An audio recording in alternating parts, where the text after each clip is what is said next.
All right, YouTube. Hope everyone's doing all right, man. Wanted to make a quick video for you guys. I am putting fresh rings on these pistons and gapping piston rings here. And you can see it down on the board down there. That's the second ring. So on your pistons, you got your top ring, main compression ring. Second ring is like also a compression ring, and then this bottom ring is your oil control ring, which is actually made up of 3 different rings. This is what the bottom ring looks like. It's I think they call that a spacer, oil ring control spacer. And then these are your oil ring control rings, oil control rings, or oil scrapers is what they call them. So you can see this piston got touched up by the valve right here. See that little indent right there? You can see it's got the pin right there. One thing I've had to do on these pistons is it's a little bit hard to tell, guys, but on these lips right here, there's kind of been like a built-up ledge, and I don't really feel it on this section. Yeah, so you can kind of see there's a little ledge right here that's been built up, and the hook actually catches on it, and it makes that oil control ring not want to spin in this piston groove. I mean the ring groove, sorry, for the oil control ring. So I've been taking some sandpaper and kind of sanding those out, and just getting them cleaned up so everything spins freely. See, it's got some scuffing on the skirt there, but hey, it's all good, man. We're gonna run it and see what it does. This is your top ring. This one is not unique. Not unique in the sense that it does not have a ring profile. See if the camera will want to focus for me. Let me set it down and see if we can get a better view.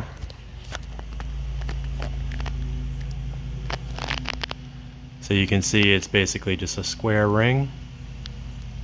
Nothing real crazy down there.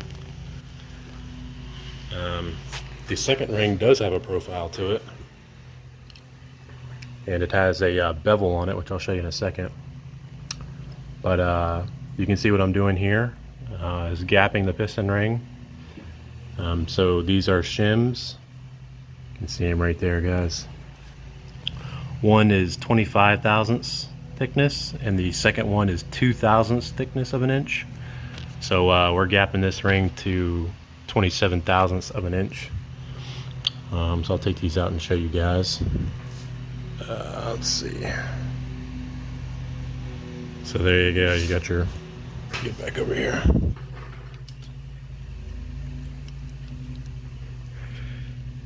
So you got your 0.025 thousandths of an inch and 0.002 thousandths of an inch. So our second ring is gapped at 27 thousandths of an inch, and our top ring, which is this guy, is gapped at 25 thousandths of an inch. Everything I read said make the second ring gap bigger in case there's any gas that gets by the top ring, so that gas has somewhere to go. But let me take this guy out. I'll show you the profile.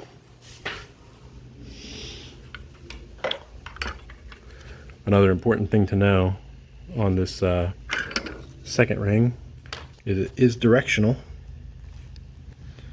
You can see it's marked there by a little top designator. That's the top side of the piston ring. And then the piston ring profile. Try and zoom in for you guys. Let me adjust it here. Where are we at? There it is. Yep, so you can see it has a profile on it, and it has that little bevel. This side has a bevel on it. You can see it right there. And there's a reason for that, and the reason, it's a reason I don't know. But someone somewhere probably decided it was a good idea. So we'll go ahead and slap these on. Top ring.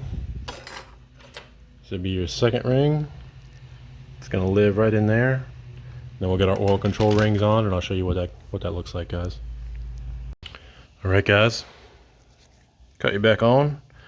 See, I got the rings in place here. Top, middle, and bottom. I guess I'll start with the bottom ring.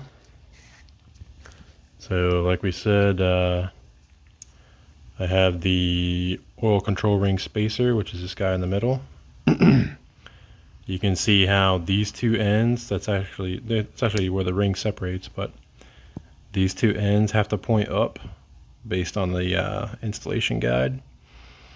And then we have our lower scraper and top scraper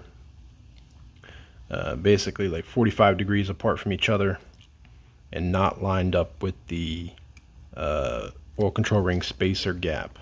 Pretty important there. You can see the dot on this guy right here. This dot goes to the front of the motor.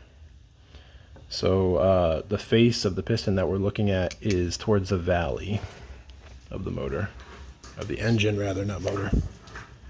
So you can see it here. This is the bank we're working on. That's the front of the engine. This will be your left bank. I think this is piston 3, 5, 7, and 2, 4, 6, and 8. But that's the hole we're going for. And then you can see the dimple on the piston. See the dimple right there. So the top ring gap is facing towards the engine valley. The middle ring gap is pointed towards the side of the block, so it's 180 degrees out of phase with the top ring, and pretty sure that's how things are supposed to go. There's a lot of different documents about installing piston rings. I let you guys decide what you want to do. This is what I did. I'm going to get this piston ring compressor right here. It's just a generic one. It's from AutoZone, I think. I'm going to get it buttoned up and then put it in the engine. Alright, guys. Got it in the compressor, spring compressor. I got some Purple Power juice on the bearing. See, my dot's facing this way, just like the rest of them. We're gonna let it slide down. Get it lined up on the skirt. You see it sitting in there. Take our mallet.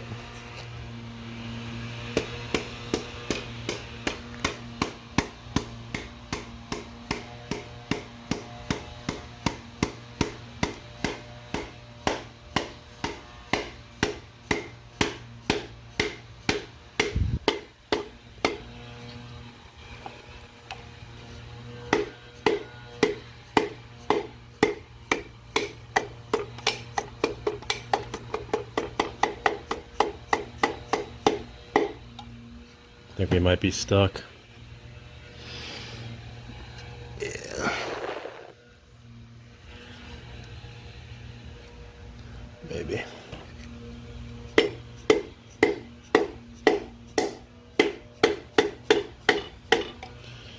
Yeah, let's take it back out. Alright. Sometimes this happens, guys. Problem with the spring compressor, it's not always super reliable. Sometimes those rings won't make it into the bore and they'll end up just binding up on the block. So let me reset this and I'll get back to you. Alright, guys, had to cut you back off and put it in there. I just had a hard time with one hand, but you can see it. Got it touching the crankshaft. Got my bearing down in there. You can see the bearing tang corresponds with this guy. That notch is the tang. Match them up tang to tang. Then we tighten it down. You can see how the connecting rod has like a weird crack to it. It's like a weird profile. It's not a clean cut. It's because they cracked the rods off the back of the rod. Make sure it's down in there. Yeah, I don't like that.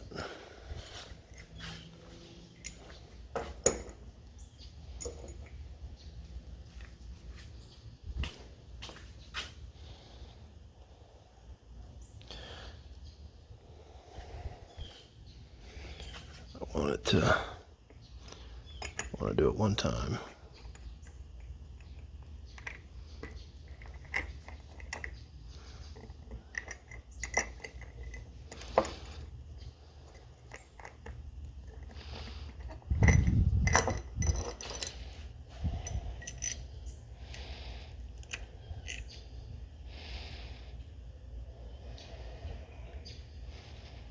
That looks good.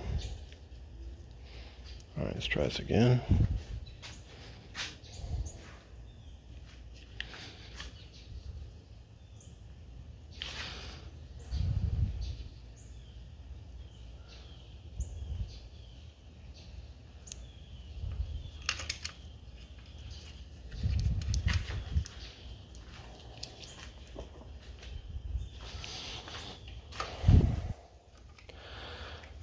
That's really it, guys. Nothing to it but to do it. We'll just do these hand tight. And I'm going to get my torque wrench, some thread locker, and then torque down all of these guys. I picked up some engine paint for this guy. Kind of looks like the color of that green cooler over there. Should be pretty cool. I might do that tomorrow or the next day. Let's roll it over.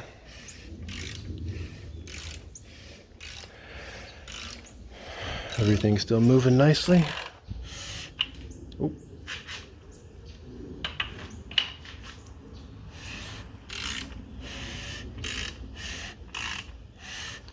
Yep, looks all right.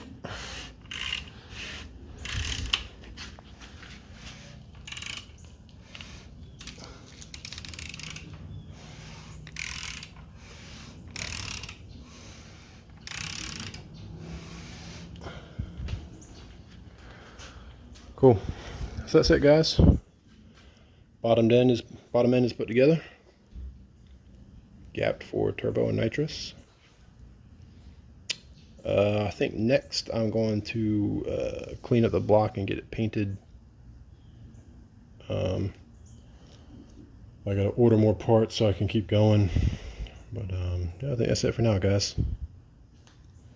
All right, YouTube. Told y'all I was gonna get it painted up. See, I got it painted, obviously. I gotta do some touch up here. I missed some spots, just like this ledge right here, and then on this bracket, just ran out of paint. I want to get back in here and touch up some of these spots too. I mean, maybe it doesn't matter, but it annoys the piss out of me, so I'm gonna do it right here and stuff. So these brackets are greasy as all hell, so I cleaned them up best I could and getting them back rolling. But I painted it with this engine paint right here, lime green, ERA, Easy Repair Automotive, not cheap paint. Got it on Amazon, but seems to do all right. Got my valve cover right here. Gonna clean this guy up and get it painted. But yeah, I'm digging this green color. I'm gonna paint the alternator, water pump. I'm going turbo. I think I might paint the turbo compressor side. I think the exhaust side will just be way too hot. Matches my cooler, but definitely digging the color. These are the factory truck brackets. I'm not sure if I'll be able to use these or not, depending on what car I'm going to put this in. But I think I'm doing, like I said, an automatic turbo, 700 horsepower. I don't want another manual. You know, hustling a manual in traffic's not a very fun thing. It's great to drive a manual 9 p.m. at night with no one on the road, and you can just rip it on a back road. But the bulk of the drive in here down in Central Florida is not that. So anyway, guys, just wanted to give you all a quick update. I got the bottom end all torqued in, so it should be all good to go. I'm going to be ordering some parts here soon. I've been really torn up about the camshaft I'm going to get. I think I'm going to go with a torque cam. I think it was Brian Tooley Racing Stage 1. Watching Richard Holdner, it looked like it picked up torque all the way over the curve, and then picked up some good power. And I think he showed a 5.3 that was freshened up with a BTR Stage 1 cam, making 400 horse and about 400 foot-pounds of torque, maybe a little bit more. So when you do add a turbo, if you guys don't know, 14.7 psi is atmospheric pressure, I believe. So if your motor naturally aspirated is making 400 horsepower at sea level at 14.7 psi, it should be making double that. So that's kind of the plan, guys. If I can make 700 horsepower on 10 pounds with some nitrous, you know, jumping up to maybe 800 or 900, I think that'd be pretty dope. And see if we can't haul some ass. But I think that's about it for now, guys. Let me know what you think of the color. I dig it. It looks sick in person. Lime green. How do you not like that, right? But I'll get these valve covers painted up. Maybe next episode. I gotta go on work travel here, but that's it for now, guys. I think we'll keep chugging along and see if we can't get some parts in and keep going. Peace.